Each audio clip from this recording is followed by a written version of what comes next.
Man, I want to get into some of the downside, which it's not because I love talking about the downside. It's because I like for people to know what they might not know and Right. everything around this topic matter. Because my encouragement is that more people would do this. Devyn and I were just talking off camera. How are more people not doing this? How are more owners not into this? It can be such a huge win-win where I, as an owner, have a vacant unit, which by the way, I hate. And I'm looking at someone that's an entrepreneurial minded person that's going to care for the property, that they're invested in making it successful, that's going to pay me a little more than market rent.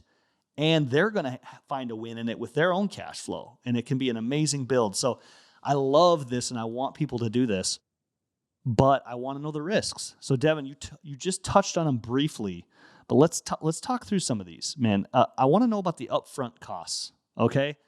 Putting a mattress on the bedroom floor is pretty self-explanatory. But when you're taking on a single family house, like what risk is that? You just touched on it. You got to have an eye for this. It can't just be a place with bare walls necessarily. You really want to have to compete in this marketplace. So what does it look like for an upfront investment to get these going? Yeah, great question. So that's going to depend obviously on how many bedrooms of a place you have, because your biggest expense is going to be the mattress, the bed frame, the things that are going to furnish the bedrooms. So typically the places that I'm currently doing are between 3 to 5 bedroom. I would say Okay. with the 3 bedroom homes, you can get away with probably doing about 6,000. If you want to actually, have it a little bit more higher end, I would say you're looking closer between like 8 to 10,000. Okay. Getting more premier or premium mattresses, not getting just the $200 mattress that you can get off of Amazon or whatever. Yeah, and So I mean, Devyn, how does that look for you when you're doing these acquisitions? Are you hustling on Facebook Marketplace and picking up used stuff? Are you going into a furniture store or trying to find wholesale? Like, how are you acquiring a lot of your furnishings? I love that you asked that, because I completely forgot about that aspect of things, but it was a lot of work. So being in the position of little to no money, Facebook Marketplace, if I had a log of how many miles that I went North Fargo, South Fargo, Dilworth, all over the place, just picking up one item here, picking up one item there, because I could get it for $5 from this person when normally it's 20. So the gas and miles, I'm still saving money. Man, I was on Marketplace, and still am frequently, but every single day I had certain markers, like couches, for example. Whenever a new listing with couches would come on, I'd get a notification. And I'm not just picking up the cheapest stuff that's all ripped up and everything, but just trying to find the deal. Yeah. And then when finding a good price with someone, it never hurts to ask if they'll take lower. So yeah, I was hustling and hustling, and I had one of the units, or that first home that I started. It has a 2-stall garage. I had half of it built with stuff that I was kind of preparing for the next one. And again, transparency, I had it in my listing stating that only half of the garage was available. The other half has storage. And then my own personal garage here at home, I couldn't park inside the garage over the winters, which, that sucks. But there are certain things that I had to buy. The price was just right. So I had to stock up my own garage. And so, yeah, I mean, for months on end, I'm picking something here, picking something there, collecting. So I was able to get some, pretty nice stuff, pretty decent stuff for probably over half the cost that, you normally would be able to. But Yeah. granted, if you do have the money, it will save you a lot of time and effort and miles and everything else to just buy it, ship it, have it at the door. I'm Yeah. very Yeah. fortunate. I'm very fortunate to get to that position now, or with like my last home, probably about 90% of it, I just boop, boop, boop, boop, and order to the door. But there was a lot of hard work and a lot of time that went into it prior to, just to get started. Yeah, that's really good transition too. Like you're hustling at the beginning and then you can get to places where you're shipping new stuff to your door. Are you using Right. the common Amazon, Wayfair? Like what sites are you sourcing some of your stuff for Yeah. those when you're buying new? Yeah, mostly Amazon. Just because you get better shipping, and their customer service is a lot better than most other places, a lot quicker with stuff too. So I just hop on Amazon and order things up, have it shipped to the door that way. I've gone to a few local furniture stores when they have deals going on, like, Veterans Day or something like that. So just staying on top of different holidays of the year when certain items are on sale, Super Bowl time for your TVs, all that kind of stuff. You just keep an eye on it that way. Yeah, that makes sense, man. And these costs, unlike a lot of real estate investing, it's a bad investment if it doesn't work. Because if you're buying furniture, especially if you're buying it new, the minute you put it together, if it fails?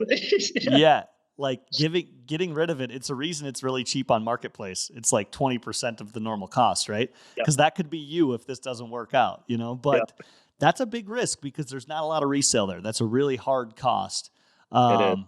But again, it's working towards getting a place furnished so you can cash flow it. And did you say, or I would even ask you this question: what if someone had a place that was only partially furnished? In the name of transparency, could you just say, "Hey, I've got 1 bedroom available now. Now I've got 2. Now I've got 3." Can you build up that way, or is it going to hurt your listing? Like if you had a 3-bedroom home, but you're only trying to rent out one room, is that what you're saying? Yeah, I'm talking like moving into getting comfortable with this if you can't afford it. Because I'm thinking any time off market, you're losing money, right? Right. That route, if it's a 3-bedroom place and you're trying to just get 1 bedroom, I'm not sure that you're going to be able to make enough to cover your costs, kind of a deal. So if you have just a 1-bedroom place, start off with it that way. Yeah. But if you have multiple bedrooms, you're probably not going to be able to make up your costs. Like, and the numbers of this is they start to add up. That's a big risk with this. And I want people to understand that too. Now, let's use your 3-bedroom example. Normal market, it would go $1,400 a month, let's say. You said, "Hey, I want to do this arbitrage thing for $1,600. Yep. The other thing is it's $1,600 plus you're paying for internet, you're paying the utilities. Yep. You're mowing the lawn, moving the snow in some markets, right? Yeah, it can be half on that. I mean, if the landowner is already, regardless, having snow removal and that stuff taken care of, then that's already included for that stuff. But yeah, the utility side of things, that's all me. So yeah, the cost output is closer to 1,850, 1,900 after everything's said and done. Yeah, I had $2,000 in my head, and all of a sudden that's your break even, right? So Exactly. that tells me that you're able to surpass those numbers pretty easily with the right type of listing, right? So and be as open as you want to be on your numbers, but I'd love to hear some of the back end. Maybe some months, maybe do you go negative cash flow with some of these, and then some are you exceeding by quite a bit? Great question. I want to preface too right away that my numbers and how I got started and everything else versus people that are currently listening and wanting to get into this, it's almost apples oranges. The market, how many places there are, the competition, it is drastically different. Again, I was one of the only options, so that aspect of things is going to be a lot different. Of course, now I preface something. I forgot your direct question. Just kind of getting into those numbers, because I'm thinking if this is an average cash flow play, or if it's like you do have is December, January, February negative cash flow, and then all of a sudden you start building yourself out of that hole throughout the rest of the year. Like, talk to me about how those numbers look. Yep. So fortunately for me, I've never had a negative month. I've always had positive cash that came back into my pocket.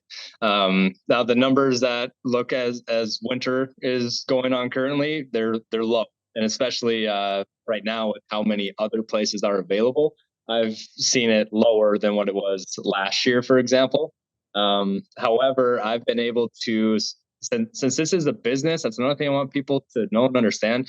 Being an Airbnb arbitrage, or whether it's just your own place or something else, it is a business. You are a business owner. You are in the service industry, customer service. You need to do more than just have a place available to rent and you go in and you clean it. There's a lot of things in between that happen. But the numbers that come in for me generally for the 3-bedroom example, in the summer months, I get between maybe about 4,000 to 5,000, and in the winter months, I'm close to about 3. If I'm lucky, usually about 3,500. Nice. And I appreciate you sharing that, man, because I didn't know if it was like, hey, I didn't get any bookings, or if it's like boom or bust, but it sounds like there's But some form of consistency. And you touched on one thing I want to go into with the risk as well. This is not like a normal rental that you think of or that you've rented in the past where you are, you're the 12-month tenant. This is like hotel style. You're in, you're out, and somebody else makes the bed, cleans the sheets, and cleans up after your mess in the kitchen kind of deal. How does that look? And as a risk for people, have you had to find cleaners? Has that been difficult? Have you had to take on that role? What does that look like as far as a risk goes? yeah, so like I said, prior to the middle of last year, I was full time at my job, and I'm there 7:15 in the morning.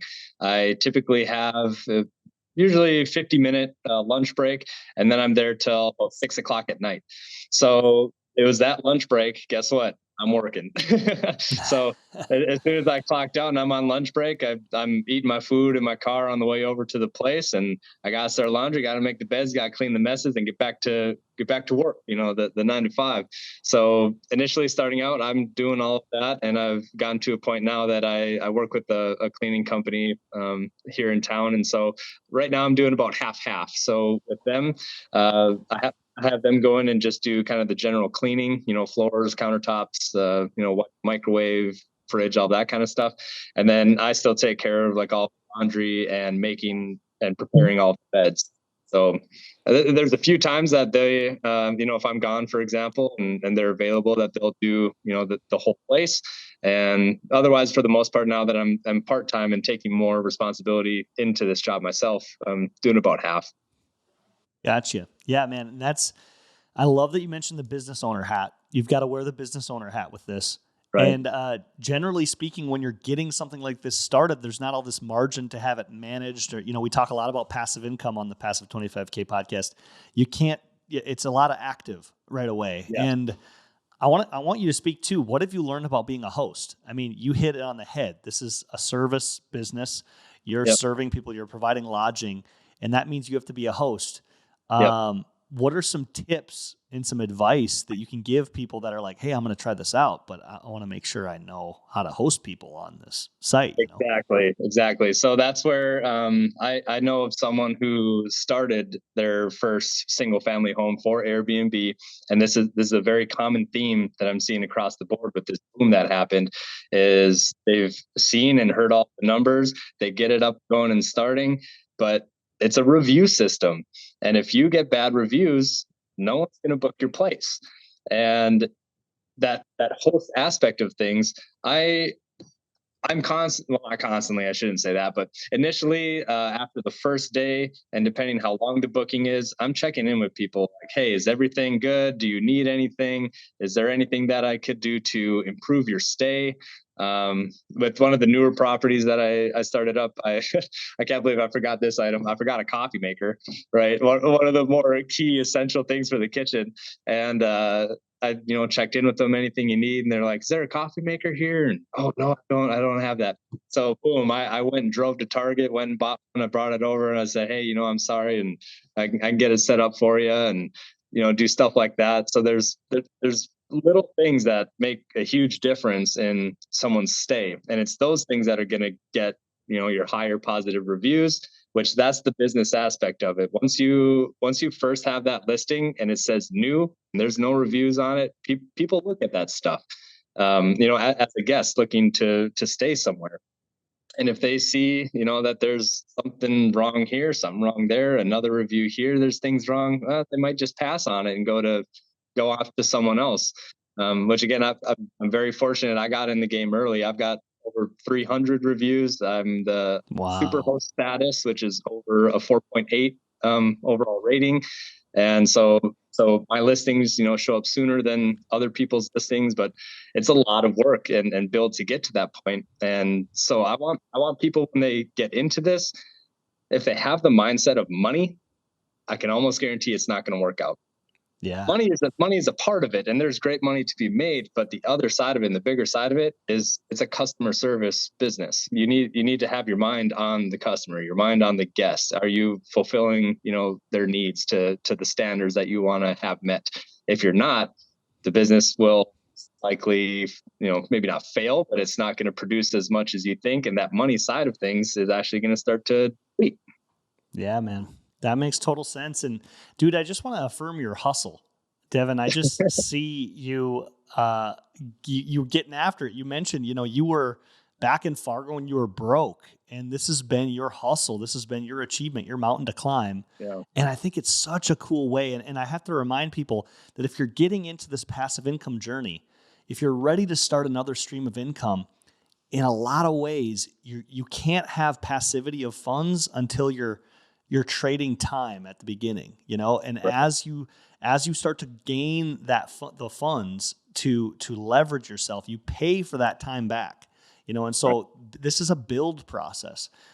I think, And it fights on that instant gratification that we all hear about and know over these past few years that we all, look for and desire. But yeah, there were months on end that I'm doing 12-hour days and weekends like all the time. But yeah, yeah, and it gets to a point that then you can be passive. It is that growth that you got to push through. yeah, man, I completely agree, and those things can swap. And if you have that vision, and if you know where you're going with it, and you have those saving habits, and you have those, and you're building that cash flow, Saving like you said, habits, that's key. Yeah. it has a tipping point. It has a tipping point, and you can start to buy back that time and that energy that you're spending. Right. And so I don't want people to have the idea that this is just flip the switch and it goes right into no work Right. and all That that's play, right? that's what's happening, and a lot of them are selling the home that they initially got to do Airbnb, or they realize like, oh, I have to be more active in this. I can't just hire everything out and have the same amount of income. Oh, I can't do this. And so Yeah. that my projections, just as far as the market and all of that, that we kind of touched on, is this boom period. I'm going to say at least 1 out of 4 are going to fall before this upcoming year. They're going to see and realize that this is a lot more work than what they anticipated. Wow. Yeah. Yeah. And I mean, you've touched on that, and I'm glad you were bringing this back because I really wanted to get a feel for someone that's in the market on where this Airbnb boom that you mentioned is going. And I want to talk local, but I also want to talk national. I mean, with this, would it be fair to say that yes, there's more and more Airbnbs on the market, but there's also more users. There's more people like myself. I think of my wife and I. We were pretty easy going, like get to the next town, book a hotel, people, and we've switched in the last couple years. We Yep. almost exclusively stay at Airbnbs now. Maybe that's Yeah. the family aspect for me personally, but I feel like there is a shift, and so the user market is getting flooded as well. But I'd love to hear your thoughts on where this market is at right now. I know you just mentioned 25% might falter, and then maybe where it's going. Yeah, no, that's a great question. So I agree with you that the amount of users is also increasing. So the demand of the homes needs to increase. I just don't think that they're at the same level. Um, for a lot of folks, especially I would say like mid upper 40s and beyond, they're still a little bit more skeptical to it. There that shift I've been kind of seeing happen over this past year of having more individuals that are looking to book. Most of it being, kind of just security reasons, and it's weird to stay in someone else's home.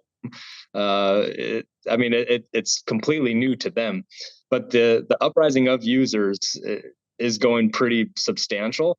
It's just the amount of homes that are becoming available to rent is twofold.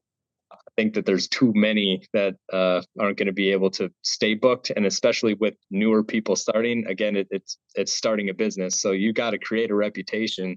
And now that there's 100 other places, there's a lot of competition that can take away, from your booking. So starting out initially, it can be very sparse.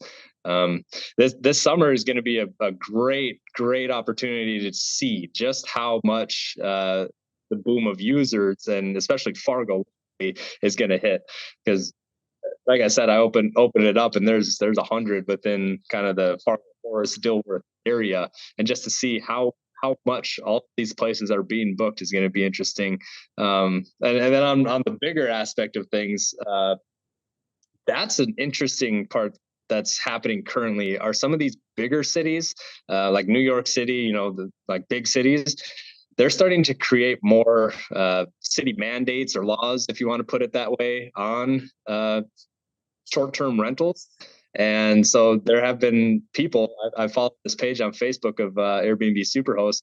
There have been people that have had to quit because the city put up certain laws that don't allow it anymore. That has to be a minimum 30 days or something like that for renters. And so the Airbnbs there are starting to deplete. With that aspect, I personally don't think that that's going to happen anytime soon here. We're in the Midwest. Granted, Fargo's the biggest city in the state, but I don't think it's big enough or causing that much of an issue that local ordinance is going to change any of those laws. It's possible. I don't think that's going to happen here. Yeah, I got an email forwarded to me in Sioux Falls, South Dakota, which is kind of a sister city in comparison to Fargo in North Dakota, Sioux Falls, South Dakota. And they just passed an ordinance down there that stated if you're going to have a short-term rental, you have to send a letter out to neighbors within X amount of radius to let them know about it.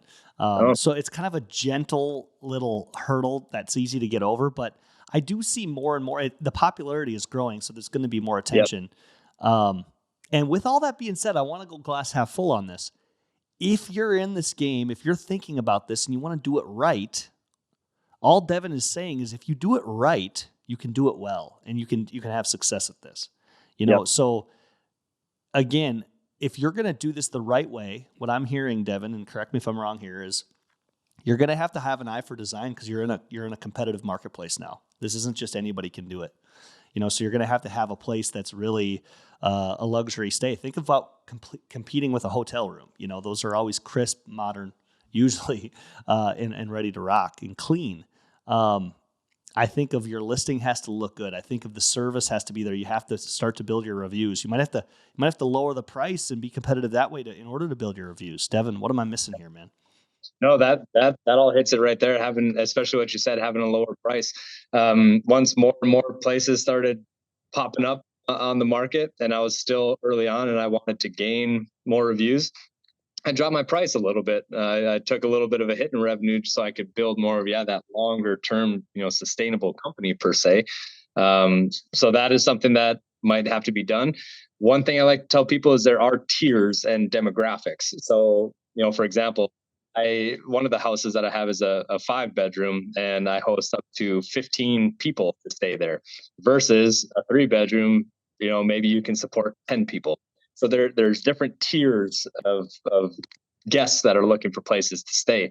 Now, I haven't kept up on all of the new places that have popped up in Fargo and exactly how many 2-bedrooms there are, how many 3-bedrooms, 4 or 5, etc. So for people getting into the game, that'd be something that I would state to be heavy in your research, be heavy in your studying. Go on the app, search for certain days and see how many listings there are. Hit the filters, hit 2-bedroom, see how many there are. Hit that off, hit 3-bedroom, see how many there are. Find where there's a lack of homes within a certain tier. That might be your best hit. There's couples that have 1 kid, so they only want a 2-bedroom place. And then there's large families that want a big place. And so look at the tiers, look at the demographics, and see where the best place to start is probably going to be. Yeah, Devyn, that's really good stuff right there, man. Really solid advice. It's like any marketplace. We shouldn't expect that nobody else is doing it, you guys. If we're going to elevate our game, if we're going to do this at a high level, then that's exactly what you have to do. You got to know what you got to research it. You've got to create a strategy. You've got to get mentorship. You got to be around people that are doing this as well. There's the research, there's studying you got to do, there's changing your prices, there's fluctuations. You got to, there's a lot of those outside moving pieces that I think a lot of people don't recognize early on. They think, oh, I just need to get a place, get stuff in it, list it, and I'm gonna make money. And it's far from that.